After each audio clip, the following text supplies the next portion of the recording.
Bueno, bienvenidos, bienvenidas a esta mesa de ponencias número uno de las terceras jornadas de estudios de teatro independiente organizadas a través del Instituto de Artes del Espectáculo de la Facultad de Filosofía y Letras de la Universidad de Buenos Aires. Es una alegría compartir una mesa, en este caso virtual, así que bueno, buenas tardes o buenos días para cuando lo vean. Bueno, una alegría compartir los trabajos de todos y volvernos a encontrar. Así que bueno, arranco con la presentación. Tenemos a la primera ponente, a Diana Calabrese, de la Universidad Nacional de San Luis y CONICET. Su trabajo es la micropoética de la obra Un poeta recién llegado, de la sanluiseña Mariela Domínguez. Así que bueno, Diana, cuando quieras, ahí te dejo para que compartas y yo me meto. Bueno, primero, muchísimas gracias. Gracias a todas estas mujeres hermosas que hacen estas jornadas y que las siguen haciendo y que por muchas ediciones más.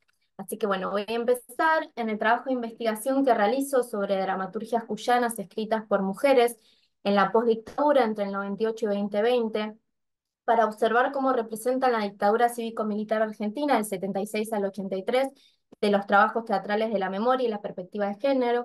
Realicé un rastreo y una selección de 13 mujeres cuyanas con representación en las 4 provincias: San Luis, Mendoza, La Rioja y San Juan. En el día de hoy propongo comenzar con la lectura de las poéticas políticas de Ugati 2016, situándonos en la provincia de San Luis en el 2008, con la dramaturga Mariela Domínguez, para analizar el acontecimiento de la micropoética en la obra Un poeta recién llegado. Estableceremos ejes teóricos y metodológicos vinculados a las relaciones entre la macro y la micropolítica, con vistas para encontrar la micropoética y los momentos liminales en los cuales se representan y resignifican los dispositivos y temáticas planteadas por la dramaturga, en los cuales se percibe al patriarcado, al amor adolescente, al miedo a no olvidar, haciéndose visible una parte de las problemáticas de la obra. Estos discursos, aunque siempre vigentes, estarán enunciados con una diferencia de 17 años de la creación de la obra hasta la actualidad. La postdictadura comienza con la representación de la democracia del 83 y remite a una entidad extensa de historización, por lo que significó el aberrante usado por la dictadura cívico-militar argentina durante el 76 al 83. La recuperación de la democracia implica hacernos cargo de que en Argentina hubo exiliades, censuras, campos de concentraciones, donde realizaban torturas crueles y cometían atrocidades, donde mujeres eran asesinadas luego de dar a luz en condiciones extremas y sus hijos eran secuestrados para entregarles a otras familias. Argentina es un país con más de 30.000 desaparecidos. Dicha dictadura cívico-militar sigue recordando, representando, aconteciendo en el presente de diferentes formatos y dispositivos poéticos, en donde da cuenta en palabras, cuerpos, imágenes, las crueldades, violaciones y traumas vivenciados. La postdictadura argentina viene a repensar nuestra historia y partiendo del deber de la memoria y la negación al olvido. Es por ello que las culturas y los teatros argentinos trabajaron y trabajan desde diferentes enfoques para representar el horror histórico del pasado, que sigue denunciando en el presente y hoy más que nunca. En el devenir de estos años, enmarcado en la postdictadura, se realizaron contratos sociales democráticos que, articulando determinados momentos internos, establecieron unos periodos históricos con la subperiodización teatral. Al respecto, Jorge Guati nos plantea este cuadro. Podemos comprender con el cuadro que al cambiar la orientación macropolítica del país se influye directamente en los cambios micropolíticos del mismo y por ende la subperiodización teatral. Esto ocurre debido a que se encuentran en comunicación permanente, encontrándose en tensiones y diálogos. Al colocar las macro y las micropolíticas en particularidades del acontecimiento teatral, podemos observar una porosidad, ya que las micropolíticas teatrales, abro comillas, se definen por adhesión, oposición, alejamiento, fricción, choque con las macropolíticas vigentes, de Guati 2016. Volviendo al cuadro sobre la macro y la micropolítica en el teatro y teniendo en cuenta que la obra Un poeta recién llegado del 2008, es que nos centraremos en los planteos del peronismo kirchnerismo 2003-2015, en la encrucijada de redefinición del posneoliberalismo y la superiorización teatral en el proyecto posneoliberal y las transformaciones sociales que acarrea. como está en violeta, sería esa parte del cuadro. Con respecto a la territorialidad sanluiseña, debemos nombrar al gobernador Alberto Rodríguez Sá. Desde el 2003 fue elegido y reelecto en el 2007 con más del 80% de los votos, y en 2011 él se postura como presidente y colocan a Poggi como gobernador del 2011 al 2015. Bueno, luego se vuelve a presentar y vuelve a ganar. Las tensiones y liminalidades entre la macro y las micropolíticas, por más diferentes que sean las poéticas y las distintas concepciones teatrales, se encuentran traspasadas en las metáforas de los teatros argentinos. Como decía el dramaturgo Roberto Cosa, el teatro siempre hace política. Bueno, acá encontramos una cita que me parecía fundamental de Jorge. Es aquí donde nos detendremos un momento para presentar a Mariela Domínguez. Nacida en el 75 en provincia de Buenos Aires, familia judía, la familia se muda a la provincia de San Luis. Cuando Mariela tenía 12 años, empezó a escribir el texto, un poeta recién llegado a sus 16 años, preguntándose por esos cuerpos, cuerpos que no estaban y que no se sabía si estaban vivos, vivas, muertos, muertas, pasando frío, hambre. Estas preguntas se reflejan en la obra de teatro que ella escribe y que junto al grupo La Tía Tota estrena el 3 de octubre del 2008 en el Auditorio Mauricio López. Es importante que ella comienza a escribir a sus 16 años, pero después a los 35 con la compañía llevan la puesta en escena. Hacemos esta aclaración debido a la ortografía radicante inscripta en los cuerpos de la colectividad relacionada con exterminios y migraciones, que sin duda se perciben como marca en la cuerpa de la dramaturga. Además, toda la labor realizada en el periodo de la macropolítica, perdón, abro comillas, los planteos del peronismo-kirchnerismo del 2003 al 2015. Para nombrar algunas de las acciones que se realizaron, el presidente Néstor Kirchner ordenó bajar los cuadros de los dictadores el 24 de marzo del 2004. En el 2005 se declara la inconstitucionalidad de las leyes punto final y obediencia. El Tribunal Federal de La Plata enmarcó el comportamiento del genocida en la figura de genocidio. Se empezaron a poner nombres correspondientes a la dictadura cívico-militar argentina. Y se comenzó o se profundizó en el trabajo en escuelas, universidades, en los medios de comunicación. La socióloga argentina Yelin lo nombra como el deber de la memoria, que más adelante lo desarrollo, y las memorias sociales. Rápidamente definiremos las memorias sociales como procesos subjetivos anclados en experiencias y en marcas materiales y simbólicas. Hablar de memoria implica hablar de los sentidos que le otorgamos desde el presente a los hechos acontecidos en el pasado, y es por esto que la memoria siempre es presente. Schelling ubica temporalmente la memoria haciendo referencia al espacio de experiencia. El recuerdo del pasado está incorporado, pero de una manera dinámica, dada que las experiencias pueden modificarse o alterarse en periodos posteriores. Las memorias individuales están siempre enmarcadas socialmente y en estos marcos son portadoras de la representación general de la sociedad, de sus necesidades y valores. Luego de presentar a Mariela Domínguez, focalizaré en la obra Un poeta recién llegado. La obra está ubicada en un pueblo rutinario. Al llegar Pablo, produce modificaciones en todos los habitantes. Pablo tiene una profesión particular. Es poeta, pero además tiene la tez negra. En este pueblo encuentra a su amor, Margarita, con su pelo colorado, con quien comparten juntos sueños y realidades. Esta aclaración de los pelos y de los colores de piel, la dramaturga lo plantea todo el tiempo. Pablo, que no es del lugar y por ende no opera con las lógicas de su residencia, despierta los prejuicios de Tita y Paca, vecinas católicas del pueblo, hasta que un determinado día el poeta desaparece, dejando en la plaza solo su único amado libro de poemas. Margarita sale en búsqueda de él por todo el pueblo, preguntándole a los vecinos, comisario, aunque inútiles son los esfuerzos porque recibe la indiferencia y el consejo de no te metas. Desde entonces, Margarita está fuera de la casa de Pablo, pero siempre está dentro de escena, no así Pablo. Margarita se encuentra en la frontera, se construye en frontera al momento de que el hecho de estar en la puerta de su casa, no entrar ni salir, sino esperar a su amado que desapareció, mientras que lo que ya estaba, lo conservador, lo objeta, su relación amorosa adolescente juvenil y su búsqueda permanente. Al finalizar, aparece una nube con el nombre de Pablo, luego salen más nubes con otros nombres y comienzan a proyectar los nombres que se observan en todo el gazebo blanco en el cuerpo del actor titiritero y actriz dramaturga titiritera. La obra revela momentos donde se hace hincapié cómo los discursos políticos de la dictadura cívico-militar y los discursos femeninos operan a través del discurso del dispositivo de los cuerpos hablantes. Se desarrollan en tanto van desplegando la liminalidad como, abro comillas, extrañamiento del estado habitual de la realidad tradicional y como acercamiento a la esfera cotidiana. Cierro comillas, Digue 2014. Estos momentos liminales podemos encontrarlos entre el arte y lo social, entre el actor, actriz y los espectantes, entre los actores, actor, actriz y titiritero, titiritera. Una liminalidad entre actor y actriz y dispositivo, entre la historia pasada y presente, entre los diferentes espacios que plantea la obra. Por ende, a darle entidad a un hecho político y social se lo hace existir a través de formas particulares de abordar los fenómenos de percepción y de expresión, formas liminales y voces encarnadas en escrito, casi como los fantasmas que algo nos quieren contar, y en esta obra en los lugares que reconocemos, en los lugares de memoria. Bueno, ahí estaba el dispositivo que comentaba recién, que plantea la obra, y bueno, y acá están los personajes. No voy a hablar uno por uno, voy a focalizar solamente en Pablo.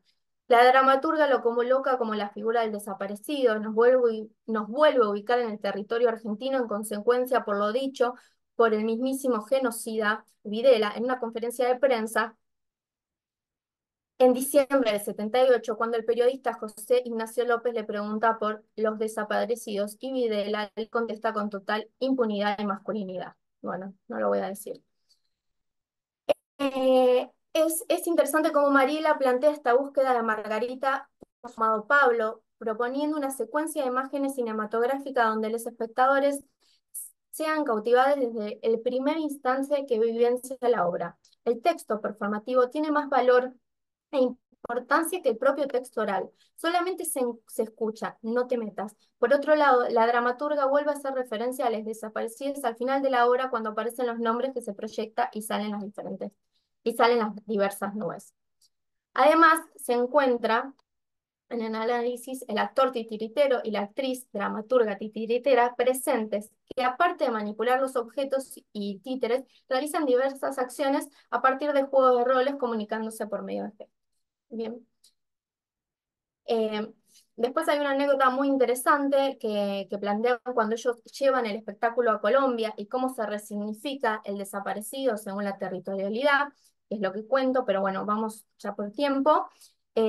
Vamos a ir culminando. Bueno, lo que planteaba ella, lo que nos comentaba Mariela, es cómo resignificaron el desaparecido, es decir, que los colombianos representaban una situación actual y cotidiana el desaparecido en el 2009. En cambio, en Argentina nos transporta a otra época de la dictadura cívica militar argentina. La expectación depende de quién mira, desde dónde mira, por qué mira, cómo mira, en qué tiempo, con qué carga histórica central, a partir de cuál clasifica ese cuerpo poético y transforma las representaciones teatrales. Bueno, para ir culminando, por último, quiero retomar y explicar cómo se plantea la socióloga Yelin con el deber de la memoria. Ella explica que, abro comillas, la idea de que hay que recordar para no repetir, de que solo con la reiteración del recuerdo y una política activa en relación con el pasado violento y dictatorial se puede construir una democracia fuerte. Este era el supuesto básico del compromiso político de las primeras iniciativas en el caso de las dictaduras. Pasando los años, este supuesto se convierte en una pregunta: condición necesaria para la construcción democrática una política activa de memoria? La ONU señala vacancia de la exploración de los aspectos específicos de la democracia, que la activación de las memorias del pasado dictatorial contribuye a construir. Esto En esto consiste el deber de la memoria. La pregunta que queda abierta es cuánto de política de memoria y cuáles se necesita para construir qué sistema democrático. ¿Qué recordar del pasado para construir qué tipo de régimen o qué tipo de institucionalidad democrática, institución democrática? ¿Cuál es el rol que cumplen las políticas de reconocimiento simbólico en la construcción de una ciudadanía activa? Chelín 2021. Por eso volvemos a repetir: nunca más justicia, verdad y memoria fueron, son y serán 30.000 desaparecidos. Muchas gracias. Muchas gracias, Ray. Buenísimo y nada, es súper actual. ¿No? Después dejamos si hay un espacio, un tiempito al final como para hacer algunas reflexiones y conexiones, pero dale, buenísimo. Ahí está, genial. Bueno, seguimos entonces. Pasamos ahora a la presentación de Mirna Martínez, de la Universidad de Panamá, de la Facultad de Bellas Artes, del Departamento de Arte Teatral. Su trabajo es Teatro Independiente en Panamá durante la dictadura militar 1968-1989. Bueno, Mirna, todo tuyo. Sí, buenas tardes a todos. Bueno, aquí veo como que no puedo compartir, pero bueno, no hay ningún problemita. Quería conversar sobre este tema casualmente con ustedes, porque cuando yo estudiaba la maestría, la profesora de investigación nos mandó a leer un artículo que trataba acerca del teatro militar. Ese era el concepto de teatro militar. Y hablaba precisamente de los años que tuvo Argentina dentro de lo que es este movimiento. Yo estudiaba en ese grupo, éramos de toda Latinoamérica, pero solamente estábamos dos estudiantes de Panamá. Y yo le preguntaba a ella, qué raro, nosotros tuvimos 21 años de dictadura en Panamá y es un tema tabú, prácticamente no se habla, no se toca. ¿Por qué? Entonces alguien me contestó, ella me dice, probablemente porque muchos todavía están vivos, de las personas que participaron en ese entonces y que estuvieron en esos movimientos, todavía estuvieron vivos y quizás nos atreven un poquito a conversar del tema. Entonces, la curiosidad, como siempre, las investigaciones nacen de la curiosidad, siempre he dicho, y nos vamos con el hilito, buscando un temita y de pronto vamos entrando en otro y nos fuimos y nos fuimos y nos enganchamos como si fuese una telenovela. Entonces, buscando acerca de lo que era el periodo de 1968 al 89, que fueron precisamente los 21 años de dictadura militar que tuvo Panamá, me encuentro con que el movimiento del teatro independiente lo puedo separar en tres décadas, en tres etapas. La década de la época 1900 del 60, después vamos a la del 70 y después la del 80. Entonces, los movimientos que se viven en las tres es muy interesante porque como una va llevando a la siguiente, cómo se va siendo el teatro el espejo social, la vitrina social que va llevando cada época. ¿Por qué? Porque, por ejemplo, en la década de los 60 se da el movimiento de la lucha de la soberanía, que es el 9 de enero, el famoso y conocido mundialmente 9 de enero de 1964, donde los estudiantes marchan hacia lo que es la antigua zona del canal a pelear por lo que era la lucha de la soberanía. Esto trajo movimiento, esto trajo mártires y empieza entonces el movimiento a empezar a levantarse. En el 68 sucede el golpe militar, o sea, 4 años después. La bandera del golpe militar, más que todo, es como una reestructura, es quitar lo que era la oligarquía del tiempo y interesante, es muy interesante porque no hay que negar las cosas buenas también que se hacen. A veces nace lo que es el Instituto Nacional de Cultura, ¿no? El INAC que estuvo hasta el año 2019, que operó y ahora hoy en día pasó a ser un Ministerio de Cultura. Entonces el INAC se abre, se inaugura, se empiezan a abrir escuelas de bellas artes a nivel nacional, se empiezan a dar muchas becas para estudiar en lo que es la parte internacional y también se empieza a gestionar los famosos tratados Torrijos-Carter, lo que eran los tratados Torrijos-Carter, que finalmente ya se firman en la década de los 70. Entonces, lo que es el movimiento de 60, viene esa lucha, entramos entonces en lo que es en la década de los 70 y hay algo interesante, porque aquí empezamos a ver entonces ya el movimiento en la parte del teatro, en el teatro. ¿Dónde lo empezamos a ver?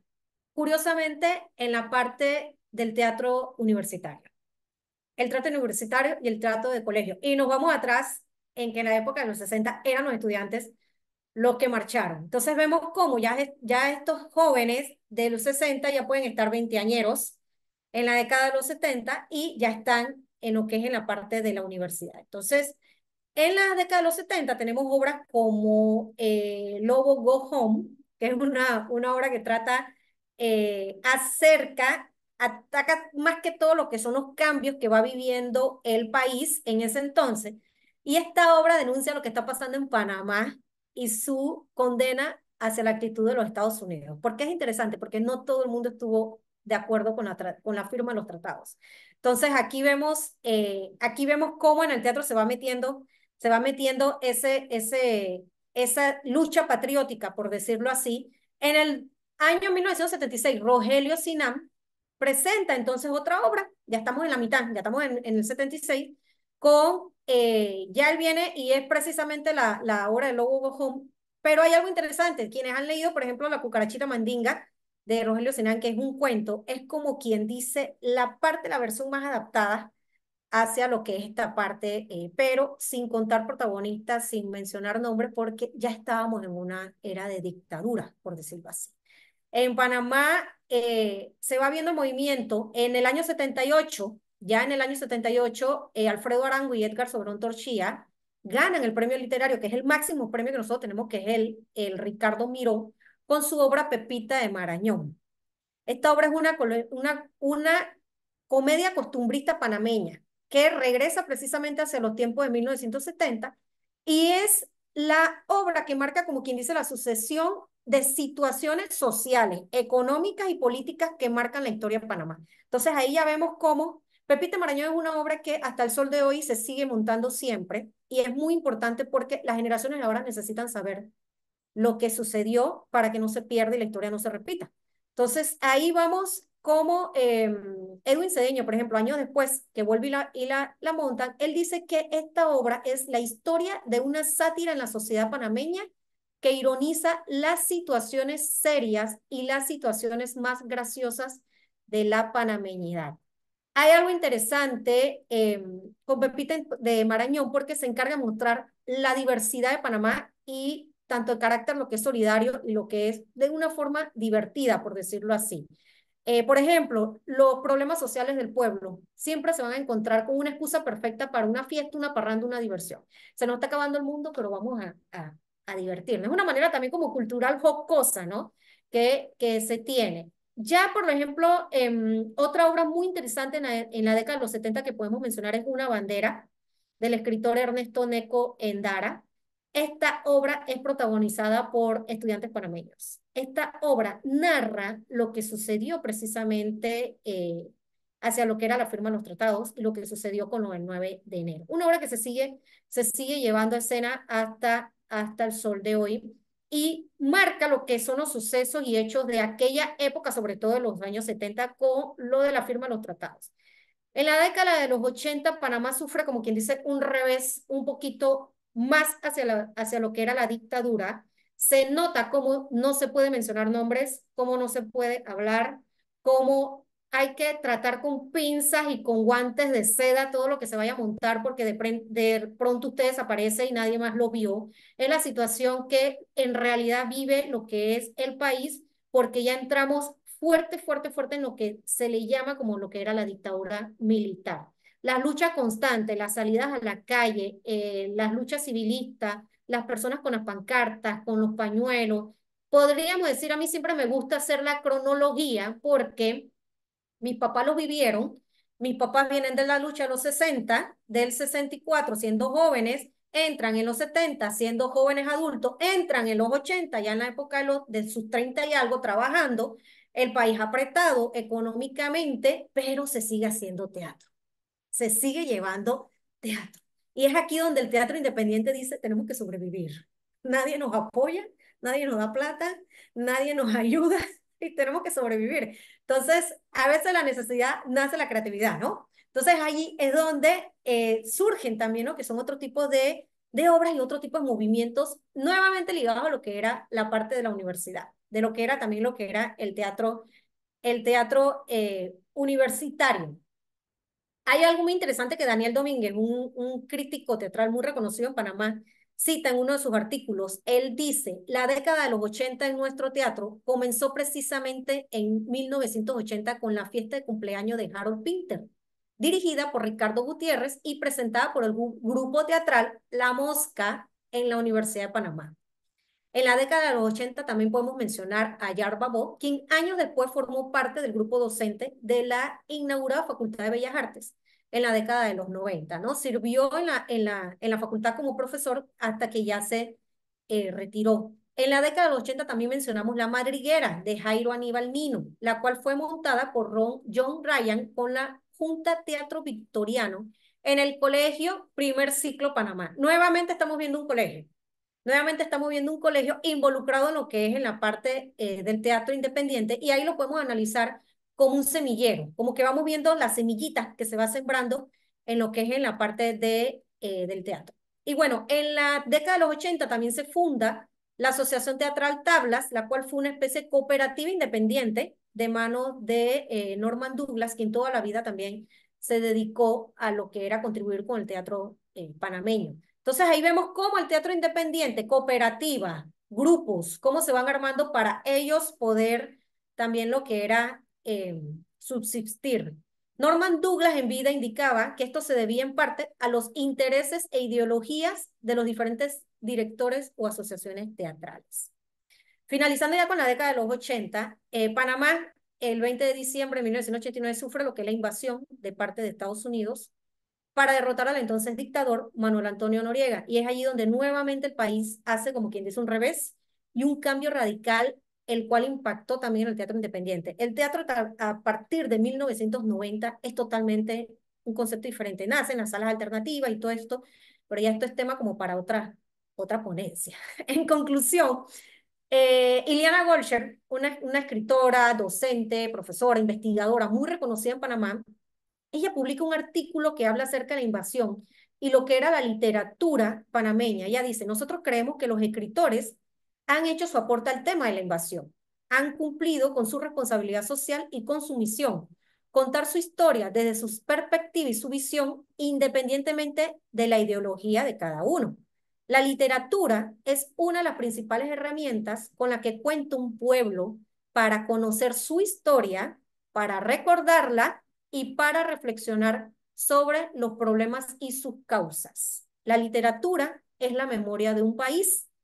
Si no ponemos a nuestros jóvenes estudiantes esos libros, estas formas de representaciones de la realidad, estamos ocultándoles su derecho a conocer la verdad y sobre todo a tener un juicio crítico sobre la historia.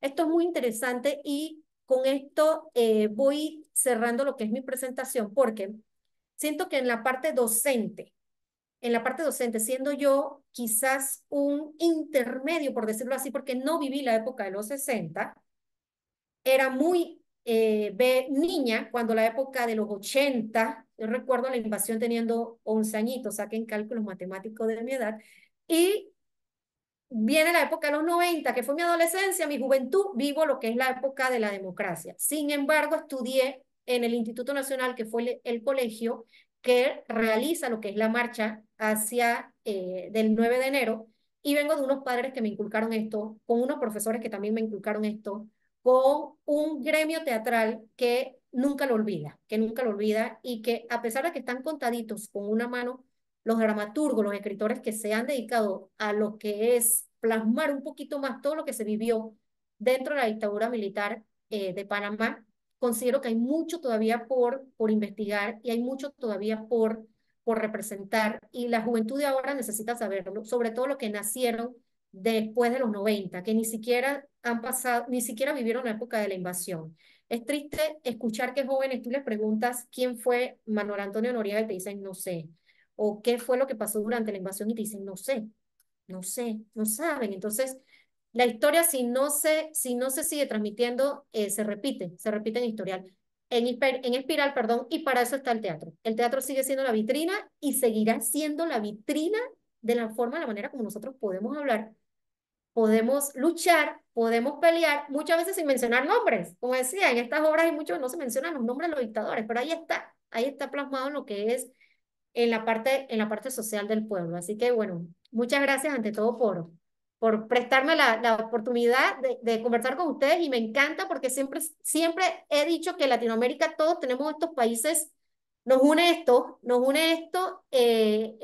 independientemente de las diferentes décadas que haya sucedido, todos hemos vivido una fase así, ¿no? Y tenemos que cuidarnos mucho de que no se nos repita. Gracias.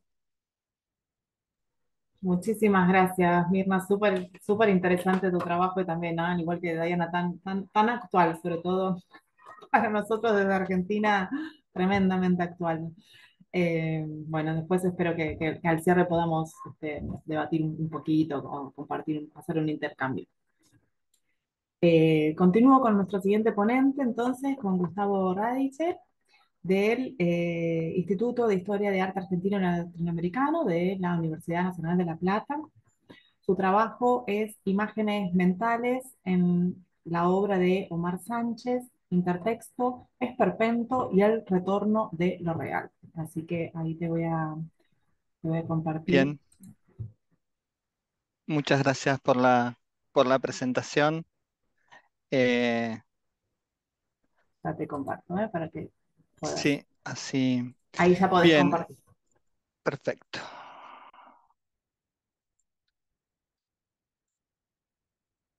Bien. Em, Mi trabajo puntualmente se enmarca, digamos, dentro, digamos, de un proyecto de investigación que estoy realizando y que vengo desarrollando hace varios años y que tiende justamente a describir, analizar de una manera crítica el teatro independiente de los 80 en la ciudad de La Plata. Dentro de la investigación, justamente hace un año atrás, venía trabajando con la producción escénica y dramatúrgica de Omar Sánchez, que lamentablemente en marzo de este año falleció a muy temprana edad y de manera muy sorpresiva, lo cual le da a esta investigación y esta parte de esta investigación, digamos, una impronta completamente diferente a la que venía desarrollando. Digamos, yo tenía una relación bastante cercana con Omar, sobre todo porque también había empezado a producir teatro en los 80 junto con él.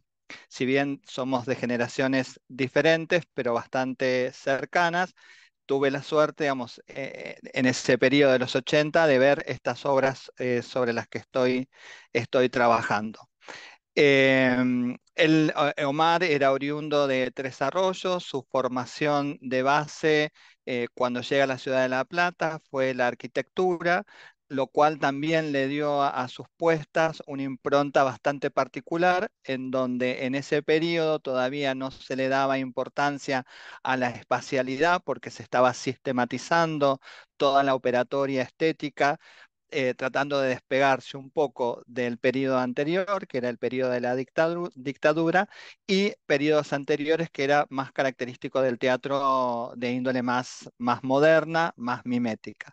Omar, digamos, lo que va a hacer en su producción de los años 80 es plantear una nueva operatoria dentro de las puestas en escena, tratando de pensar el teatro de manera más como un sistema, relegando en realidad tratando de articular los diferentes componentes y elementos que comprende, digamos, a la práctica escénica, no solamente lo textual, sino también la voz y el cuerpo principalmente, pensado, digamos, como un signo escénico fundamental dentro de su obra, en donde el desarrollo, digamos, de la imagen va a tener fundamental importancia. Entonces, dentro de estos dos ejes, por un lado, la espacialidad, no entendida como escenografía, sino como un dispositivo tridimensional del cual, digamos, él podía echar mano para plasmar, digamos, estéticamente diferentes ideas, trabajando con diferentes niveles, trabajando y articulando el piso, el atrás, el adelante, lo que le permitía, digamos, en cierto punto, visibilizar, digamos, el dispositivo. Si él no ocultaba justamente en sus producciones el dispositivo escénico, sino que lo utilizaba como parte de su operatoria, lo cual, digamos, ya nos da un primer indicio de cuáles van a ser los orígenes, digamos, también de lo que va a ser el teatro contemporáneo platense desde el 2010 en adelante. Otra de las facetas de Omar fue docente, él estudió en la Escuela de Teatro Actuación, cuando se recibe forma parte, digamos, del plantel docente, digamos, de la materia actuación, y también entre los años 1996 y 2013 va a ser vicedirector. Lo cual va a renovar también la pedagogía dentro, digamos, de lo que sería la enseñanza oficial, digamos, dentro de la ciudad de La Plata.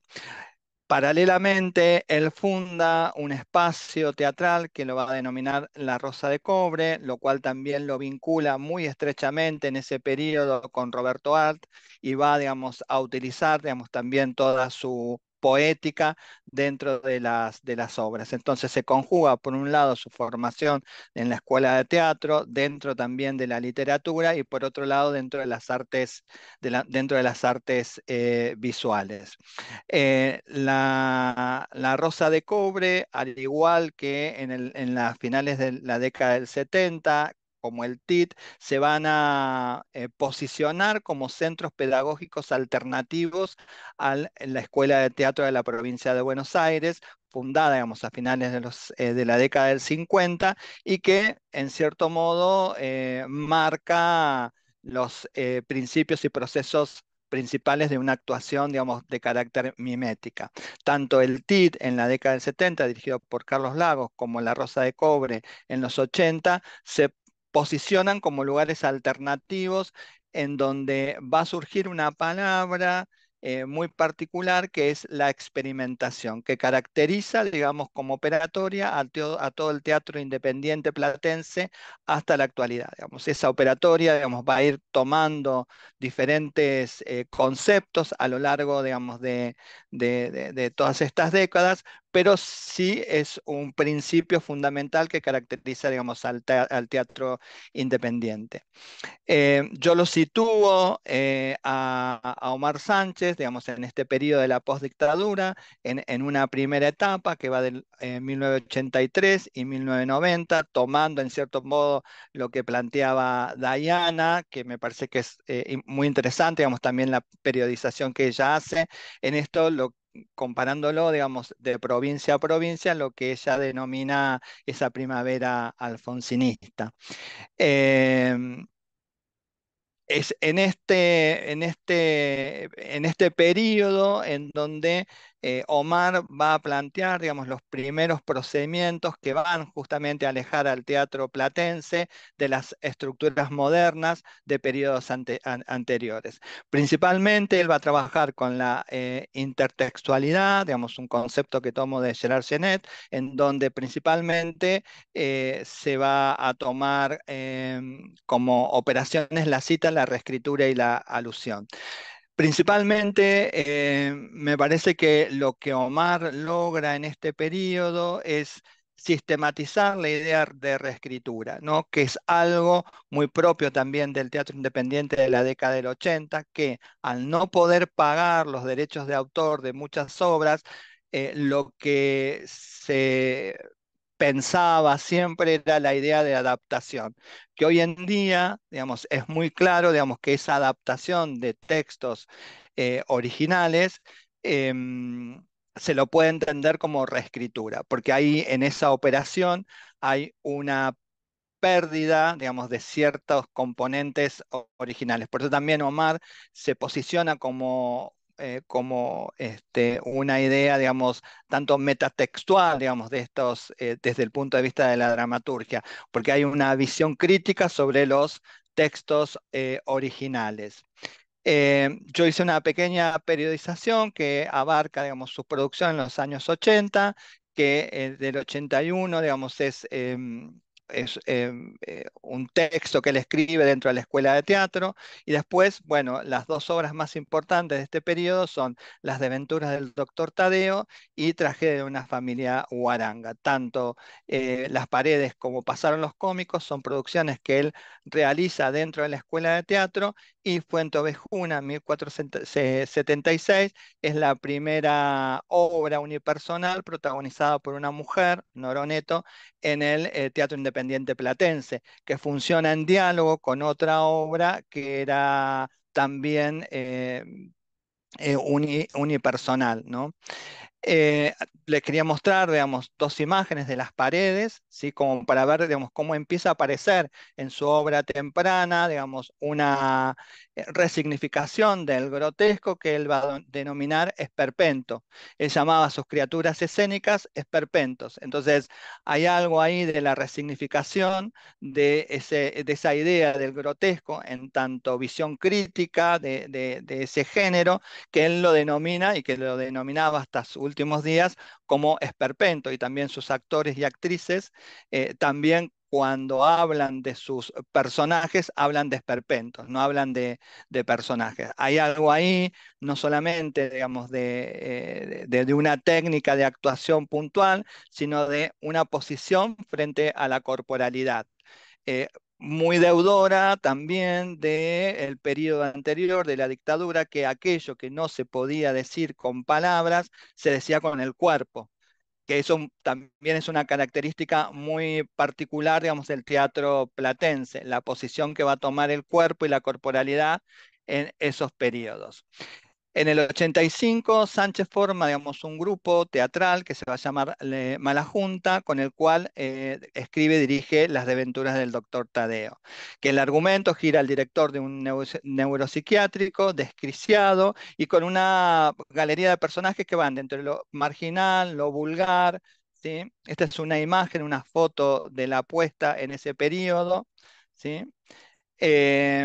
El crítico del momento, digamos, Carlos Pacheco, que fue uno de los críticos más importantes de la ciudad de La Plata y que sistematiza y profesionaliza la idea del crítico, tratando de pensar la práctica teatral. Digamos, ahí hay un diálogo entre Omar Sánchez y la crítica local que justamente le empiezan a dar al teatro local esa profesionalización que había perdido en la década del 60 y del 70. Carlos Pacheco, digamos, lo que en su crítica del 86 dice, se trata de uno de los espectáculos más importantes que se han concebido en la ciudad en los últimos años, en lo que se refiere a una producción en la que el texto, el actor, el espacio, la luz, la música y la escenografía han sido minuciosamente estudiados y ensamblados en un perfecto mecanismo atrayente y movilizador para los espectadores. Yo tomé esta cita para justamente dar cuenta, digamos, de cómo Omar articulaba los diferentes em, elementos de la práctica, ¿no? El foco, digamos, de la apuesta estaba armado, digamos, como una estructura de cómics, en una secuenciación de escenas, lo cual también nos da la pauta, digamos, de una operatoria muy particular del teatro contemporáneo, que es la idea del fragmento, ¿no? Esto, cómo se editan diferentes fragmentos de una apuesta, se ensamblan de manera secuencial, dando como resultado, ¿sí?, la ruptura de una narrativa lineal aristotélica. Acá tenemos otra imagen, digamos, de la apuesta, ¿sí? Em, lo que él planteaba y decía que, bueno, que para escribir el texto dramático usó como método una escritura en serie, una serie de procedimientos, que esto la cita en la referencia. En su misma obra, en el prólogo del texto, digamos, escrito, él explica, Omar, dice que el punto de partida de la obra fue un cuento de Chekhov. Se filtró Roberto Alt con una Argentina fantástica de los 30 y los 40, llena de quiméricos proyectos. Después vinieron Gardel, el ratón Mickey, Marilyn, Popeye, Mafalda, Paturuzú. La forma es la de una historieta teatralizada. El pretexto es una búsqueda de la compañía Mala Junta en el intento de acercarse, digamos, al público. Él mismo en sus textos, en sus prólogos, explicaba la operatoria a la hora de poner en escena sus obras. Esta es una foto de Tragedia de una familia guaranga, ¿sí? Esta es otra que yo quisiera pasar un fragmento de la obra porque tengo la obra filmada en original para poder ver eh, cómo trabajaba Omar. También, digamos, hay algo de la búsqueda en relación, digamos, en este periodo a Artaud, más allá del grotesco, que empieza, digamos, a tratar, digamos, de articular eh, una visión desde el absurdo, digamos, para desempolvar el clásico de las de Barranco. Eh, Bien, y también Carlos Pacheco lo que plantea, digamos, en su crítica, dice, la dirección de Omar Sánchez se destaca fundamentalmente por la inteligente revisión que ha efectuado de este clásico. El director propone una labor sobre el espacio escénico aprovechando la posibilidad que la sala aporta, y es interesante además la conjunción que logra con Rafael Landea, era el escenógrafo de formación en las artes visuales, concibiendo una escenografía que resulta indagadora y casi siempre particulariza en objetos cuya función aparece ampliada a través de su efecto, ya con los personajes o con los temas. Esta es una obra, digamos, la sala es una sala que está ubicada todavía en el pasaje de Dardo Rocha, en la esquina de 6 y 50. Lamentablemente fue completamente modificada. Lo que tenía, digamos, en el fondo de la sala era una puerta, ¿sí?, que daba a un pasillo y a otra puerta que daba a camarines, y él utilizaba, digamos, esta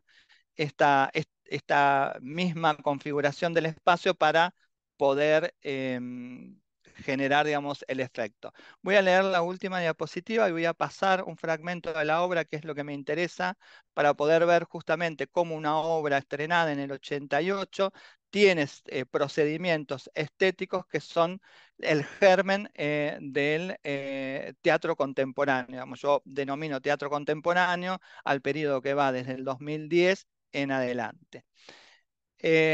Tanto Tragedia como Las desventuras del doctor Tadeo estuvo una forma particular de expresar lo grotesco, pero Marx siempre se refirió a sus criaturas escénicas como esperpentos. La pregunta que me hago quizás sea lo grotesco a lo que alude Carlos Pacheco en su reseña de Tadeo. Fue el esperpento el elemento principal de sus obras, que siempre se asomaban como si hubiesen sido un sueño. Hoy la pregunta es si ese esperpento onírico no habrá sido, como dijo Freud, el cumplimiento de un deseo, un sueño o un síntoma de la época. Se podría suponer que el esperpento escénico es un corrimiento en lo real lacaniano para construir un particular enfoque sobre el grotesco.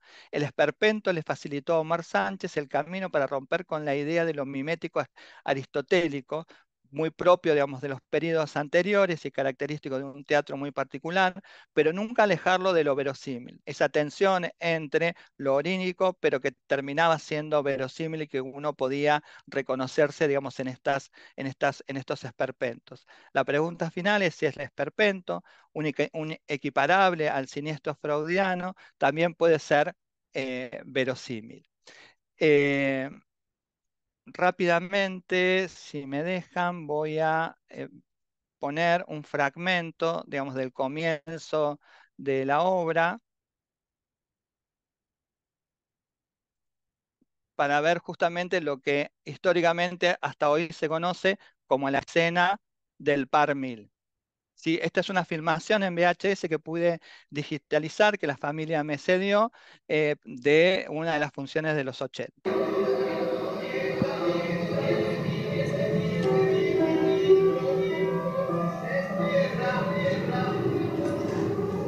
Esta es la entrada de Doña María Manuela, que está personificado por un actor masculino, Juan Bosarelli, y Carmen.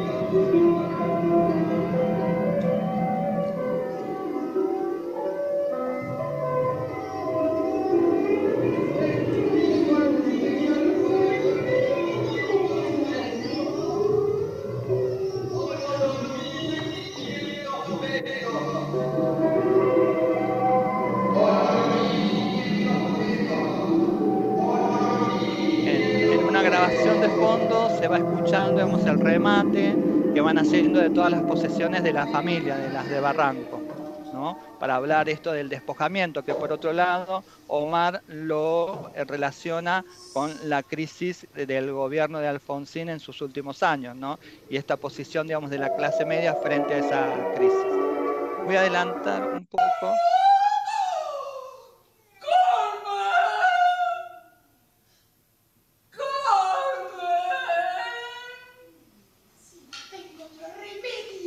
No, qué esperanza. Mira, ¿quién está aquí? ¿Cómo le va? Muy bien, señorita, ¿y usted? ¿Qué te parece? Ese señor quiere echarnos a la calle. Así son los amigos. Señora, Bien. Lo interesante digamos, que plantea la obra no solamente, digamos, es esta función de la voz y del cuerpo, corrido, digamos, de lo mimético, pero siendo verosímil, es que, por un lado, encontramos estos personajes como Manuela o Carmen que rondan el esperpento, pero por el otro lado, perdón, Manuela y Doña María, y por otro lado Carmen, y aparece un personaje nuevo que es el dramaturgo, que es un personaje que él incorpora, digamos, a la obra, que va escribiendo la obra mientras sucede. Entonces hay algo ahí, digamos, de esa operatoria, de empezar a mostrar el dispositivo, la puerta misma de la sala, que la utiliza, digamos, de manera estética, y aparece esta figura, digamos, de un dramaturgo que va escribiendo la obra en la medida que va transcurriendo y puede ir manipulando, digamos, los personajes. Por otro lado, hay una manipulación del tiempo, escenas que se adelantan, escenas que vuelven para atrás y que se vuelven a repetir. La idea de la repetición, que lo veíamos en el dial, en el texto que decía Doña María, mirá, mirá, mirá, y quedan como ahí encerrados en su mismo discurso. Para mí era importante, digamos, son importantes esta obra porque justamente son el germen de lo que vamos a entender, digamos, como teatro contemporáneo, con estas operatorias concretas que plantea Omar Sánchez, y por otro lado, porque forman el germen de lo que va a ser la experimentación y la investigación en artes escénicas dentro, digamos, del teatro independiente, y que lo va a separar del teatro oficial, ¿no? Como el teatro que no sé, Coliseo Podestá, el teatro argentino, de esas grandes narrativas modernas que entran en tensión con estas nuevas estéticas que se desarrollan en los 80. Bueno, listo. Bueno, muchas gracias. Muchísimas gracias, Gustavo, súper, súper claro, interesante tu trabajo y qué imágenes de las de Barranco que nunca pensé que iba a ver, ¿no? Tan estereotipados siempre, tan en otra poética y en otro tono. Nada, me quedé con ganas de saber más. Bueno, bien. Seguimos entonces con el último ponente de la mesa, con Mauricio Ramos. Su procedencia institucional es INVELEC, CONICET y la Universidad Nacional de Tucumán. Su trabajo es el proceso creativo en Amor de Músico hacia la configuración de una poética actoral. Bueno, Mauricio, es todo tuyo. Buenas, ¿cómo están a todos? Bien, mi ponencia se denomina, como bien dijo recién Rocío, el proceso creativo en amor de músico hacia la configuración de una poética actoral. En el presente trabajo abordaremos los modos en que se desarrolló el proceso creativo de la obra teatral Amor de Músico del grupo escénico independiente Teatro al Manubrio, estrenada en noviembre del año 2011 en la ciudad de San Miguel de Tucumán. Nos centraremos en el trabajo actoral que se llevó a cabo mediante instancias de improvisación escénica que involucraron recursos musicales y elementos biográficos de los actores para la construcción ficcional de la obra y la configuración de una poética escénica distintiva. Comenzaremos por exponer una serie de orientaciones teóricas que nos permitan explicar en qué consiste la actividad actoral y el rol que ocupa la improvisación escénica en tanto mecanismo de creación actoral y ficcional.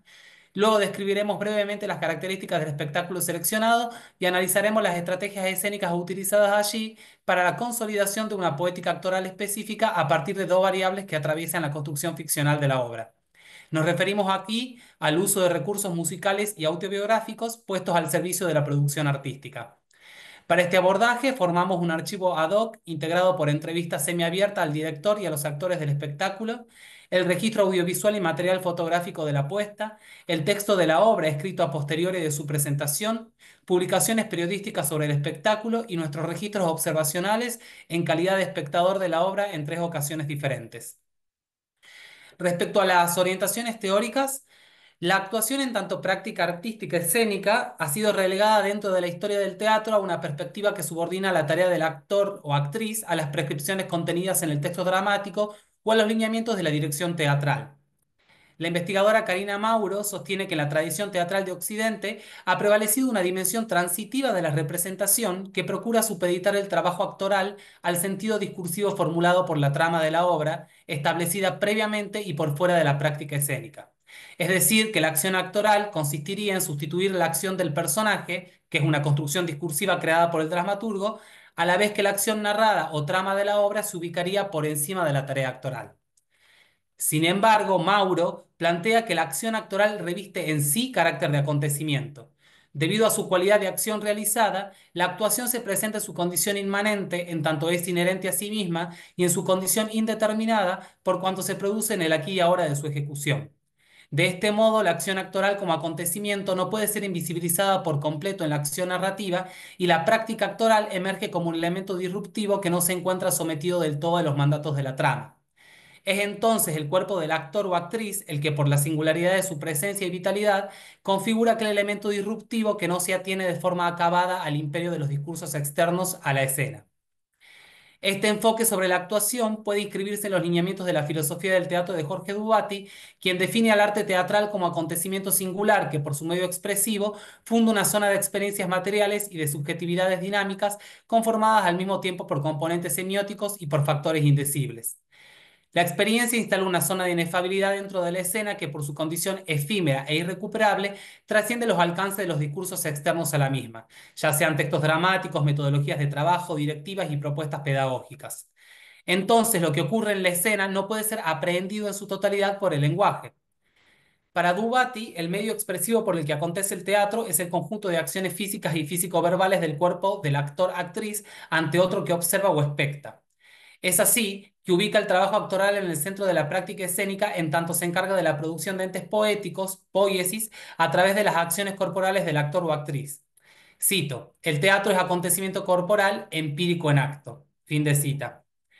De esta forma, a partir de los aportes de Mauro y de Dubati, entendemos por actuación a un fenómeno artístico producido por un sujeto en situación creativa que se posiciona como actor o actriz ante la expectación de otro sujeto que justificará su desempeño como tal. Es la fuente en la que se suscita lo específicamente teatral. Desde esta perspectiva, consideramos a la improvisación como una técnica actoral y un mecanismo de creación escénica que puede utilizarse dentro de un amplio espectro de posibilidades que van desde obras surgidas a partir de textos dramáticos donde la improvisación es usada como puente para abordar y comprender escénicamente el texto y de esa forma acercarse a la idea de personaje planteada por el autor, hasta espectáculos donde la construcción ficcional es producto de la investigación escénica llevada a cabo por el cuerpo de los actores en situación de actuación, sin un texto preestablecido desde afuera de la escena. Esta última modalidad de creación escénica es la que nos interesa para la obra seleccionada en este trabajo, que en palabras de la investigadora Carla Pesolano podría sintetizarse de la siguiente manera. Es el actor el que produce ficción desde sí mismo y desde el encuentro con los otros actores en las improvisaciones, desde lo que él produce con los otros y desde lo que los otros producen con él, desde su relación con los objetos o con los textos, pero sin subordinarse a ninguna instancia previa a la instancia de actuación. Fin de cita. Es decir, que la improvisación es entendida como un trabajo de construcción escénica cuya centralidad reside en la tarea actoral. Son los actores quienes a través de un proceso de experimentación ponen en juego su cuerpo mediante la producción de acciones físicas y físico-verbales para la creación de entes poéticos a través de una dinámica de prueba y error que orienta el trabajo creativo conforme a lo que la escena en su dimensión inmanente e indeterminada va solicitando. Esta forma de creación escénica puede inscribirse también dentro de la teoría de la formatividad propuesta por Luigi Pareison, donde se resalta la idea de forma formante que mientras va haciéndose, da forma a la obra hasta convertirse en forma formada al finalizar el proceso. Se trata de un hacer que durante el proceso de creación va inventando su modo de hacer. Mientras se improvisa, no se sabe a dónde se arribará, sino que se produce un diálogo inmanente entre el cuerpo de los actores y las materialidades de la escena en un tiempo y espacio concreto. De esta manera, esta modalidad de creación centrada en la tarea actoral en escena otorga un lugar relevante no solo a las técnicas y metodologías de trabajo utilizadas, sino también a los trazados biográficos y a la subjetividad de los actores que se ponen en juego durante el proceso de experimentación escénica e impactan en la configuración de una poética actoral específica. Ahora bien, respecto a la obra que seleccioné para esta ponencia, que se llama Amor de Músico, es un trabajo escénico del grupo teatral independiente Teatro al Manubrio, perteneciente a la provincia de Tucumán, en la Argentina. Se estrenó en el año 2010 y fue ganadora de la Fiesta Provincial de Teatro de Tucumán en el año 2011. Es un espectáculo que se presentó en diferentes salas teatrales de la provincia de Tucumán, en varias provincias de la Argentina e incluso fue llevada a otros países. Ha participado de diversos festivales escénicos y ha realizado varias temporadas o presentaciones especiales desde el año 2010 hasta el año 2022. La obra contó con la dirección de Leandro Ortega y la actuación de Mario Ramírez y Roberto Beto López. Estos últimos, además de actores, también son músicos. La obra fue creada mediante un proceso de creación colectiva. En un primer momento se pusieron a trabajar en el proyecto los actores y luego llamaron al director que se incorporó para coordinar el trabajo. Los materiales escénicos surgían a partir de propuestas que llevaba la dirección a los ensayos, sobre eso improvisaban los actores y volvían a trabajar hasta seleccionar qué elementos quedaban, cuáles se descartaban y finalmente así decidir el montaje de la puesta. Lo distintivo de este proceso fue que, al contar con actores músicos, la producción y selección de canciones y melodías formaba parte del proceso de improvisación, es decir, que la producción musical era inherente a la creación actoral. En líneas generales, la obra cuenta la historia de dos amigos jóvenes, Mauro y Joaquín, del barrio El Bosque, ubicado en la ciudad de San Miguel de Tucumán, que se juntan a ensayar un espectáculo musical para ser representado en el Club de los Abuelos, perteneciente a dicho barrio.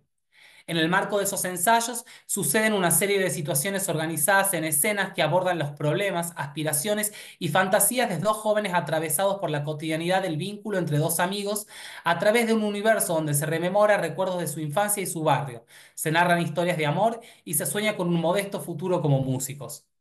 La organización de estas escenas no sigue un orden cronológico, sino que se trata de fragmentos independientes con relativa autonomía en la estructura dramática, integrada a la vez por momentos musicales interpretados íntegramente por los protagonistas, quienes tocan los instrumentos y prestan su voz para las canciones. De este modo, la propuesta produce un quiebre con la estructura lineal del relato o unidad aristotélica inicio-nudo-desenlace tradicional. La sinopsis de la obra dice, cito: Amor de músico es una historia sobre la amistad, el amor, la música, pero sobre todo sobre el silencio. Es narrada por dos actores que además son músicos y ejecutan canciones propias con diversos instrumentos en escena. Estos van desde guitarra, flauta traversa y melódica hasta instrumentos de construcción artesanal. La relación que se establece entre los dos personajes y el medio barrial deviene en situaciones en que el humor y la ternura funcionan como ejes de narración. Propone al espectador un recorrido por los recuerdos comunes y cotidianos, poetizándolos a través de la actuación y la música. Fin de cita. En una entrevista realizada al actor Mario Ramírez, nos comenta que el proyecto nace de una reunión con Beto, el otro protagonista de la obra, para armar un espectáculo musical con elementos teatrales. Por lo tanto, comienzan a trabajar con improvisaciones musicales durante los ensayos. En esta etapa, los actores producían música, experimentaban sonoridades y creaban canciones con diferentes instrumentos musicales y objetos de uso cotidiano que tenían a mano en ese momento. Durante el transcurso de esos encuentros, van incorporando de a poco elementos teatrales que servían para completar el sentido de las canciones que habían creado. Estos elementos teatrales consistían en la narración de historias y en el armado de pequeñas escenas de interacción y diálogos entre los dos personajes. Luego de unos meses de ensayo, se produce un quiebre respecto al diseño del espectáculo. A partir de la materialidad escénica que se fue creando, los protagonistas deciden invertir la fórmula del proyecto y pasan de trabajar sobre una propuesta musical con elementos teatrales a una obra de teatro con elementos musicales. A raíz de esta decisión, convocan a Leandro Ortega para que se sume al proyecto desde el rol de director teatral. Esta nueva etapa del proceso creativo, en esta nueva etapa la dinámica de trabajo consiste en producir materialidad escénica a partir de la improvisación de los actores, que es guiada por el director teatral, quien lleva a cada ensayo propuestas sobre las que los actores deben improvisar, las cuales son producto a su vez del material escénico creado en el ensayo anterior. De esta forma se genera una relación dialéctica entre el hacer escénico y las reflexiones sobre ese hacer, que sirven de puntapié para continuar improvisando en los próximos encuentros hasta poder organizar definitivamente la propuesta teatral mediante un proceso de selección y ordenamiento de las escenas que se habían ido trabajando. De esta manera, observamos que el mecanismo de creación teatral elegido, centrado en el trabajo de los actores a través de improvisaciones en la escena, da lugar a la configuración de una poética singular que permite vislumbrar dos procedimientos escénicos actorales específicos: el uso de un lenguaje musical y la integración de la biografía de los actores en la narrativa de la obra. Respecto al primer recurso escénico, como mencionamos previamente, las instancias de creación musical estuvieron integradas y al servicio de la producción actoral. Al respecto, el actor Mario Ramírez sostiene, cito, el paso de la palabra hablada a la palabra cantada se da sin interrupciones, casi como una progresión natural. Creo que es una de las fortalezas de la obra, por eso preferimos hablar de teatro musical, porque la música está al servicio de la teatralidad y nos permite decir cosas que de otra manera no se puede o no queremos decir. Fin de cita. Esta afirmación se relaciona con lo que plantea la compositora Carmen Valiero, quien sostiene que la música para teatro cumple una función parcialmente musical, puesto que se vuelve parte de la disciplina teatral. Su razón de ser en la obra, su duración e intensidad están sujetas a la decisión teatral. La música para teatro se piensa teatralmente. A partir de este enfoque, observamos que la música creada en las improvisaciones escénicas de Amor de Músico cumple dos funciones. En primer lugar, sirve como apoyo para resaltar los climas que se generan en el espectáculo y acompañar el ritmo con el que trabajan los actores. En este sentido, al estar integrado a la totalidad de la propuesta teatral, el lenguaje musical aporta una coherencia estética a la obra. Esto se puede observar, por ejemplo, al inicio del trabajo, donde los actores narran la historia de un vecino del barrio, el Flaco Espinosa, que hace todo en tres tiempos, acompañados de una música alegre que sostiene el relato, hasta el momento de la historia en el que el vecino sufre un accidente que es musicalizado con sonidos discontinuos y estruendosos. En segundo lugar, la música cumple una función narrativa, ya que en algunas instancias de la obra observamos el paso de escenas actuadas a canciones que a través de sus letras y sonoridad dan continuidad a las situaciones que se venían presentando. El desarrollo de este recurso es viable y posible, puesto que son los actores quienes producen la música desde su propia praxis actoral, evitando así los problemas de comunicación y coordinación común entre músicos y hacedores teatrales que trabajan desde sus respectivos campos disciplinares, tal como lo plantea Valiero. Un caso de esta función narrativa lo encontramos en la escena en la que los protagonistas desde la ventana de un altillo observan pasar a una vecina del barrio, Claudia, y rememoran una historia que la involucra. Aquí se instala una situación de diálogo entre los protagonistas que deviene en la canción Claudia en el zaguán para completar de esta forma la narración de ese relato. Respecto al segundo recurso escénico actoral que analizamos en este trabajo, es decir, la incorporación de la biografía de los actores a la construcción ficcional de la obra, consideramos que al tratarse de procedimientos de creación actoral mediante instancias de improvisación que comprometen el cuerpo de los actores en la escena, la pieza teatral se vuelve permeable a la presencia de determinados constructos de subjetividad de los protagonistas. Aquí hacemos referencia a dos dimensiones del trabajo actoral. En primer lugar, el universo de un barrio de la ciudad de San Miguel de Tucumán, el vínculo entre dos amigos que intentan triunfar con la música y las historias de los personajes vecinos que se cuelan en la narrativa forman parte de la subjetividad de los actores, de los espacios que habitan, de su forma de estar en el mundo. Estos universos son trabajados por los actores mediante escenas, narraciones y canciones que permiten crear ese nuevo ente poético o realidad ficcional teñida de elementos de su vida cotidiana. Por ejemplo, el argumento que atraviesa la obra, es decir, dos músicos que se juntan a ensayar para un espectáculo musical, surge del mismo propósito que tenían los actores al inicio de este proyecto. Otro ejemplo es la escena que trata sobre el enamoramiento de los amigos con la mujer que atiende la panadería del barrio, una situación que se crea a partir del vínculo que establecieron los actores con la mujer que atendía la panadería cercana al lugar donde ensayaban para la puesta. En segundo lugar, la obra cuenta con un registro actoral realista y un habla característica del noroeste argentino, más precisamente de Tucumán, que es cercana al registro cotidiano de los actores, factor que contribuye a que aparezcan elementos de la biografía de los mismos para consolidar así ese universo de barrio que pretenden instalar en la puesta. De esta manera, y bajo estas coordenadas, consideramos que a través de la tarea actoral encarada por los actores músicos en la obra Amor de Músico, se configura una poética singular sostenida por dos procedimientos escénicos distintivos, el uso de un lenguaje musical y la integración de la biografía de los actores en la narrativa de la obra. No sé si tengo tiempo para mostrar un video cortito de 2 minutos de... Sí, sí, si lo tenés. No Sí, sé si vas a poder compartir, si no, te hago host y compartís, si te a ver. parece. A ver, No, no me permite compartir.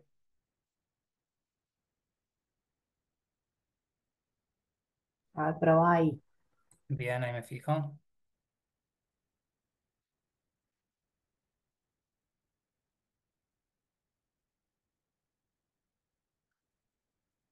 Bien, ahí se ve, ¿verdad? Sí, sí. Bueno, este es el inicio de la obra, para que vean un poco de qué es lo que les voy hablando y se hagan una idea.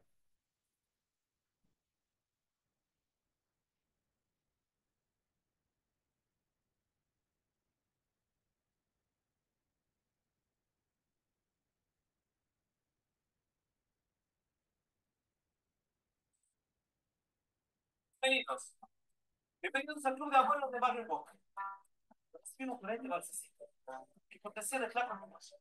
El Flaco es un tipo que vivió toda su vida en tierra de balsa. La primera vez que entró en este humilde lugar donde nosotros ensayamos, por esa puertita, nos contagió el vals. Nos cambió el tiempo para siempre. Era un verdadero apasionado del 3x1. Tanto es así que el día que nació su hijo, el primero, lo que hizo en lugar de componer una canción de una común y corriente, hizo más así.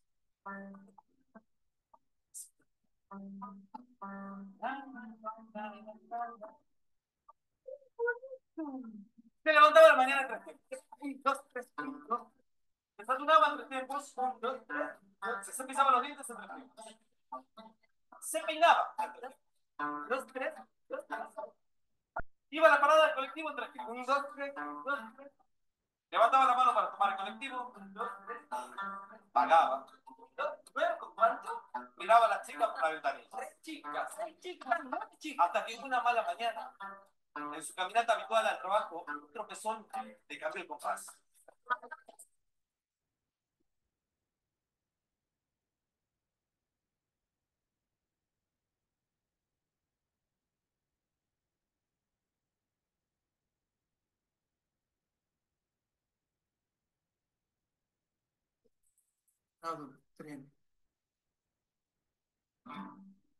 Bueno, hicimos terminar este vals en honor a nuestro amigo, al parecer, como decía él, más seguro de la vida siempre. Y es la muerte.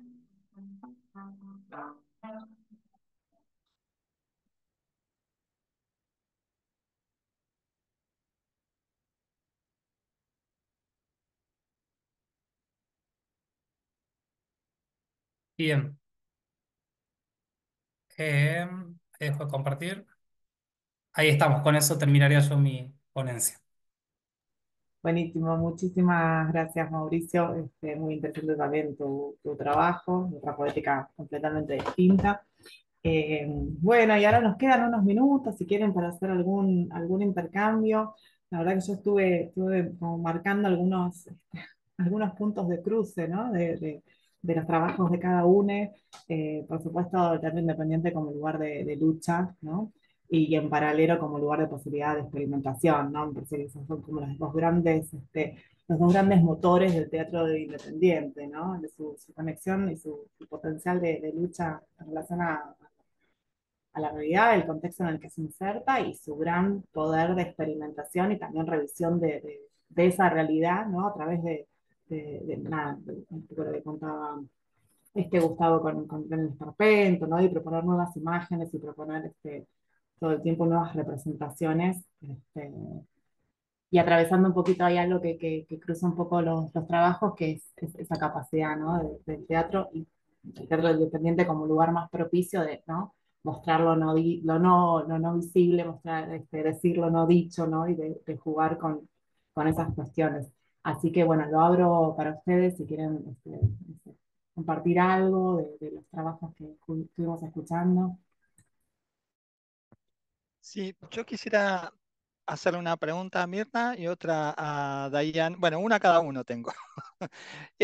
Primero quería preguntarle a Mirna si ella tenía alguna hipótesis o estaba pensando en alguna hipótesis entre esta vinculación entre el teatro, digamos, universitario y el teatro independiente, que más allá, digamos, de la conexión, digamos, en el contexto político, si había, digamos, en tanto narrativas o propuestas estéticas, algo que los pudiera vincular o pensar como el teatro universitario como origen del teatro independiente, si estaba trabajando, pensando algo en relación a eso.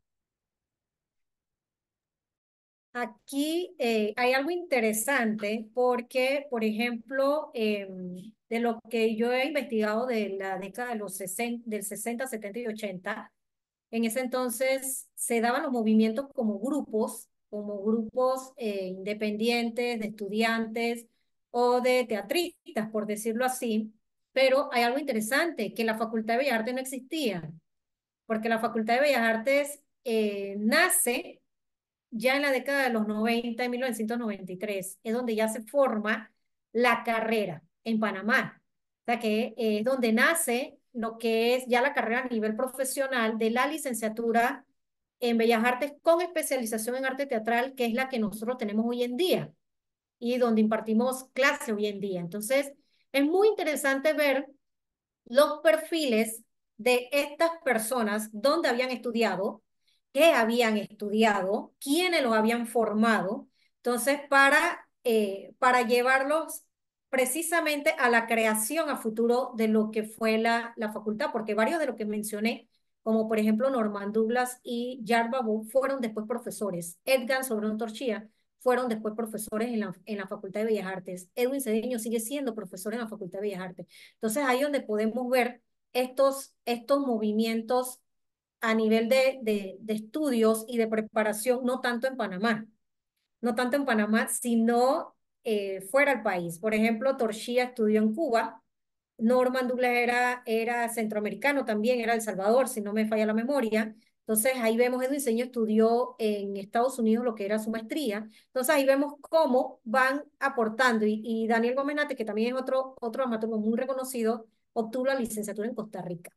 Entonces esta es la parte interesante de cómo los movimientos se van adaptando y cómo se va la cultura teatral, siempre lo he dicho, latinoamericana, entrelazando. Por ejemplo, eh, yo he leído mucho acerca de Jorge Dubati y coincidí en una ponencia con Jorge Dubati, con el doctor Jorge Dubati en Manizales, y no sabía que era Jorge Dubati, hasta que ya lo conocí personalmente. O sea, imagínense a ese nivel que yo estoy así mucho gusto. O sea, su sencillez y su humildad es tan grande que yo todavía siempre lo he hecho, lo cuento como una anécdota, porque llega y se presenta y todo, y ah, sí, Jorge Dubati, yo estaba apenas empezando lo que era la carrera, y cuando estoy en la maestría y en la materia de investigación se habla acerca de la filosofía del teatro y se presenta el libro del doctor Jorge Duarte, yo me quedé así cuando vi quién era.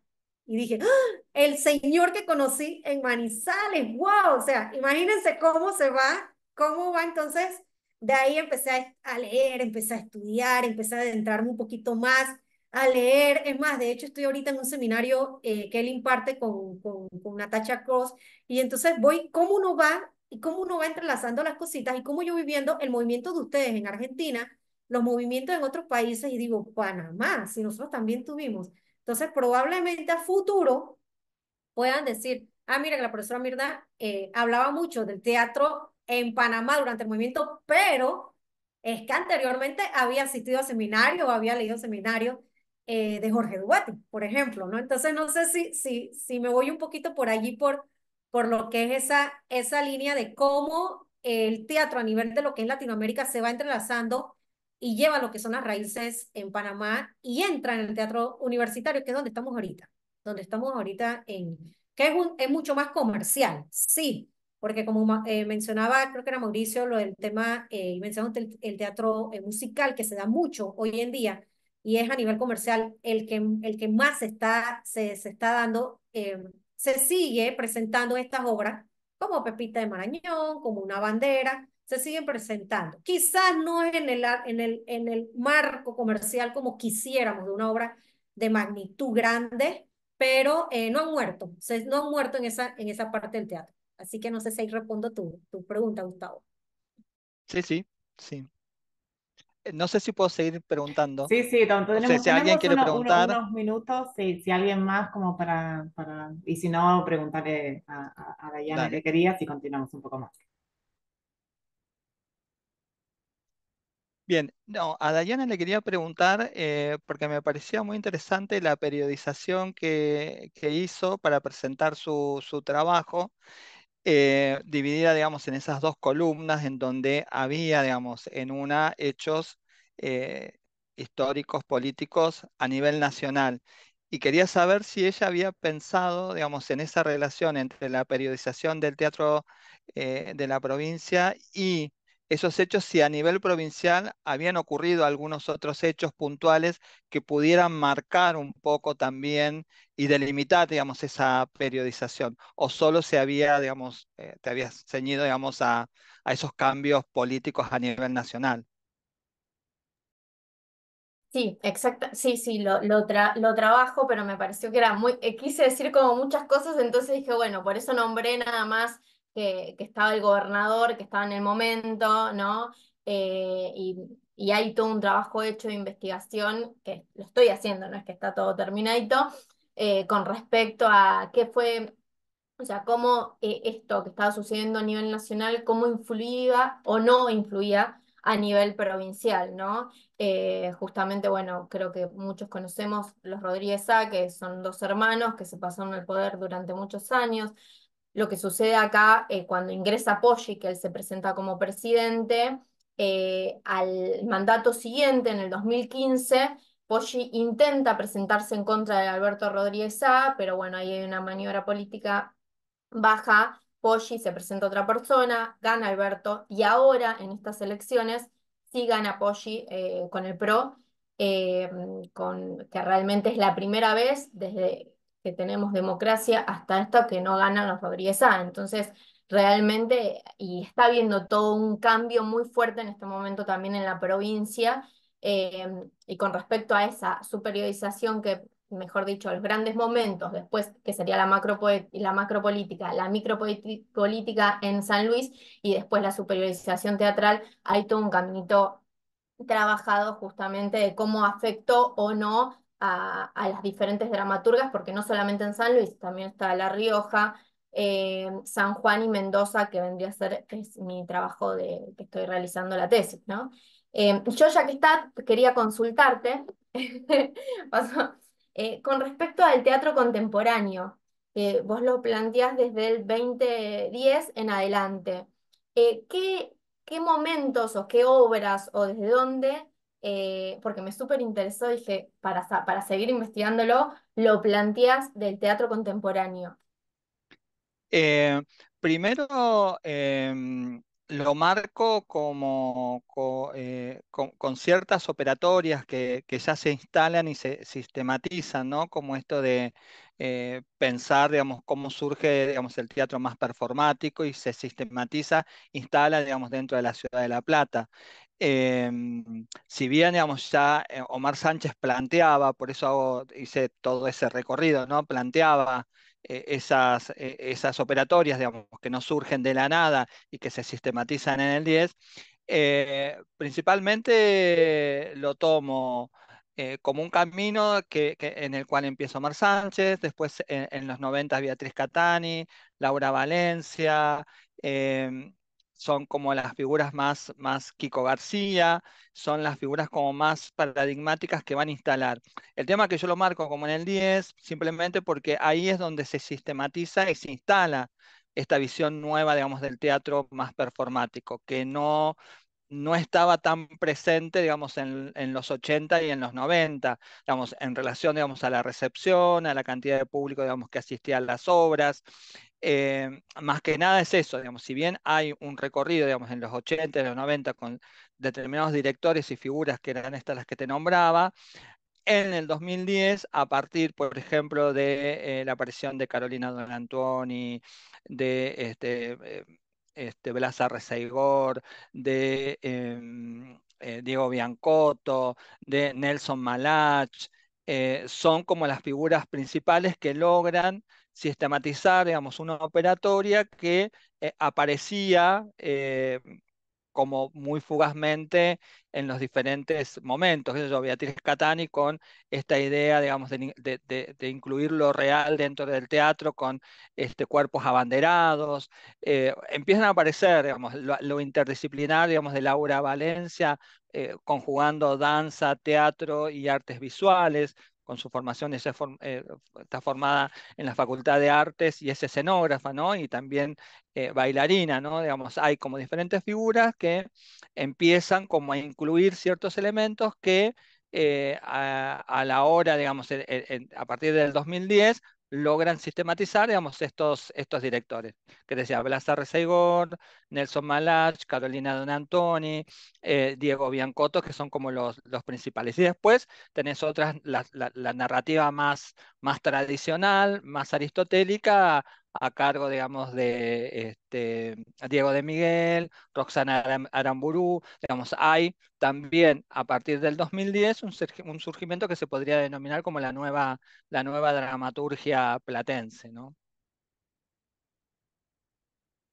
No sé si, digamos, yo escribí un libro que se llama Teatro Postdramático Platense, se llama este, Poéticas de la Fragmentación, Teatro Postdramático Platense, en donde ahí ahondo un poco más, digamos, esto que me estás preguntando, y hay como cuatro obras concretas que analizo, que está el texto dramático y un análisis particular de cada una, digamos, desde el punto de vista de la operatoria. Genial, muchas gracias. Bueno, no sé si alguien más tiene alguna inquietud, algo para comentar. Si no, Yo iríamos. quería Sí, preguntarle a Mauricio que él en la obra y en relación a la actuación, que digamos es el eje principal, me quedaba como pensando si él nombraba, digamos, que particularmente este grupo y esta obra, si no entendí mal, planteaban justamente una ruptura, digamos, de esa narrativa aristotélica, incluyendo, digamos, probablemente, digamos, la pregunta es si esa ruptura tiene que ver con la inclusión de la música y cómo, digamos, la música en tanto técnica, digamos, ritmo, armonía, si atraviesa, digamos, la actuación y plantea, digamos, ciertas técnicas que acompañen, digamos, un poco con esa ruptura, digamos, de lo tradicional. Y qué definición, o cómo definís, digamos, técnicamente, digamos, esa actuación, digamos, en este tipo de obras. No sé si fui claro. Sí, creo que sí, igual, si no, cualquier cosa te voy repreguntando. Em, no creo que la música necesariamente haya sido la condición para que, en términos dramatúrgicos, la obra se presente como fragmentariamente. Me parece que esa situación está más puesta en la modalidad de creación vinculada con las improvisaciones. Eh, Ellos comienzan a trabajar bueno, como había contado en la exposición, comienzan a trabajar con la idea de producir un espectáculo musical, después se dan cuenta que, bueno, por inseguridades de ellos dicen, no, somos actores que hacemos música, entonces invertamos la fórmula y hagamos un trabajo teatral donde incorporemos elementos musicales. Pero la fragmentación en términos dramatúrgicos se produce principalmente por el mecanismo de creación vinculado con la improvisación. Se comenzaban a improvisar, salían pequeñas, podían plasmar e instalar ese universal y ese universo bien territorial vinculado a lo tucumano que querían promover en la puesta. Y la organización, después viene la organización de las diferentes escenas que habían ido improvisando a lo largo del trabajo, pero no dependían, digo, es contrafáctico lo que estoy por decir, pero no sé si no hubiese estado la música, si eso hubiese promovido una dramaturgia más aristotélica. No creo que haya sido el caso. Y después me habías preguntado, perdón. Por cómo podías definir técnicamente, digamos, la actuación de este grupo. Digamos, si hay em, alguna técnica particular o... Bien. Mira, sí, en las entrevistas he preguntado en relación a qué escuela teatral o qué metodología de creación escénica se vinculaba más con la producción que ellos tienen. Em, Y bueno, ahí las respuestas eran variadas incluso también entre los actores y el director, ¿no?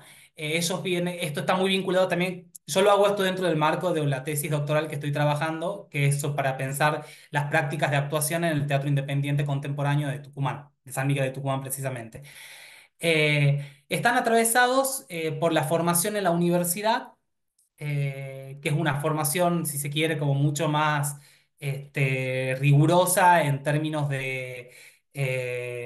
en términos técnicos, ¿no? De la técnica del cuerpo, de la técnica de la voz, y están formados también en el marco de algunas escuelas de teatro independiente de acá de la provincia, de donde vienen principalmente el recurso de la creación a través de la improvisación que no se lo daba la universidad.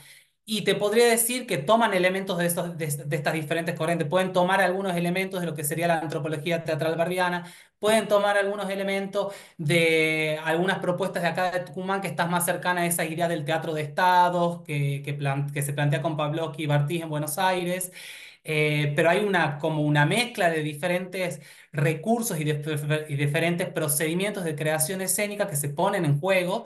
Y por supuesto está muy presente la formación musical que tienen ellos al momento de crear, ¿no? Ese es un tercer elemento que, si bien no es específicamente actoral, sí impacta en la modalidad de creación escénica que llevan a cabo con esta propuesta. No sé si he contestado la... Sí, sí, ¿y estas ideas las pudiste rastrear en otros grupos? ¿Las ves en otros grupos así de teatro independiente? Digamos, estas formas de creación, digamos, como pensar si hay Sí. ciertos procedimientos que se van como repitiendo, ¿no? Porque en el caso de la ciudad, de acá de La Plata, hay ciertos procedimientos que se van como repitiendo en los diferentes grupos, que cada uno, digamos, los toma y los arma a su manera, pero bueno, hay como un factor común. Digo, ahí, si vos los pudiste rastrear en otros grupos. Sí, justamente ese sería como el propósito fundamental de mi tesis doctoral, rastrear estas vinculaciones, que las hay y están principalmente marcadas por la continuidad que se dan en ciertos espacios de formación, o la continuidad entre diferentes grupos teatrales. Eh, por ahí hay algunas puestas que son de algunos directores que se han formado en determinados espacios, que a la vez que esos espacios también producen propuestas creativas, o sea, propuestas teatrales. Entonces se ven modalidades de creación muy similares, aunque con características distintivas cada uno. Y particularmente en Tucumán se producen y se vienen produciendo desde el 98, el 2006, que es la etapa que yo tomo desde donde comienza hasta el 2020, se han producido muchísimas obras que salen de procesos de creación colectiva o de improvisación. También las hay de dramaturgia, bueno, de textos escritos, incluso hay muchos textos escritos por autores tucumanos, pero sí es fuerte y es como uno de los elementos que caracteriza a nuestro teatro, también la producción a través de creaciones colectivas o mecanismos de improvisación. Es muy amplio la diversidad estética y poética que hay en el teatro independiente de mi provincia. Perfecto. Podría seguir preguntando, pero creo que ya estamos al límite. Ya estamos, intercambien, bueno, ya tienen los Yo solo contactos de tengo mail para... una Sí, pequeñita para Gustavo sobre el VHS, porque cuando habla del VHS que rescataron y que logran pasar, los jóvenes ahora no saben el trayecto que es eso, pasar un VHS, un Betamax, a lo que es a guardar los videos hoy en día. Y imagínense cuánta historia y documentales nos han perdido por eso, cuántas obras nos han podido, se pierden, ¿no? Porque no se documentaban. Entonces, lo que te quería preguntar era si la sala que comentas es que la remodelaron totalmente o el teatro lo demolieron, porque suele suceder también, desgraciadamente, ¿no? Que no se conservan lo que son las salas. Los teatros los demuelen y cuando vas a ver hay un edificio allí de 30 pisos. No sé si fue lo que sucedió con la sala esa de la obra que No, no, no, no. proyectaste. No, las dos salas pertenecen a la Comedia Municipal, que está en un centro cultural que es el Pasaje Dardo Rocha, que es un edificio que ocupa una manzana, que antiguamente era una estación de tren, después pasó a ser el Correo Argentino y después en los 90 pasó a ser, digamos, un centro cultural. Esas dos salas que están en un segundo piso, digamos, de este lugar, tenían ciertas características que funcionaban, digamos, en relación que era muy útil, digamos, a la experimentación del teatro independiente, pero no sé por qué, cuestión del destino, las remodelaron completamente, destruyendo, digamos, las características concretas que tenían, digamos, obturando todas las ventanas que daban a la calle, obturando, digamos, esa puerta con ese pasillo que daba en el fondo, poniendo un telón negro, entonces hay algo ahí en lo que es para digamos, para el Estado, para la municipalidad, el deber ser del teatro, digamos, de la teatralidad, ¿no? Que tiene que tener diferentes características, que tiene que tener características muy puntuales, cámara negra, escenario a la italiana, no mostrar el dispositivo, bueno, etcétera. Entonces, supongo que tiene que ver con eso, ¿no? Con una concepción del deber ser, digamos, del teatro, pero no porque tendrían que haber demolido todo el edificio, es un edificio histórico, digamos, de la fundación.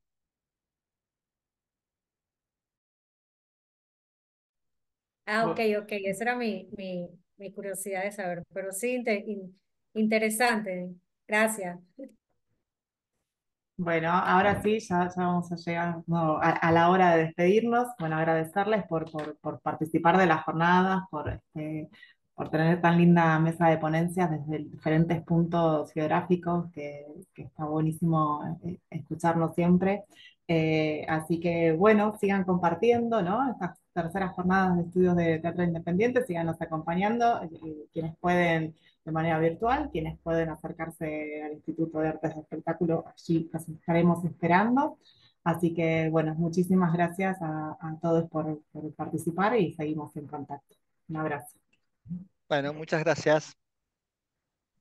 Gracias, hasta Muchas luego. gracias, Gracias saludos a a todos. todos.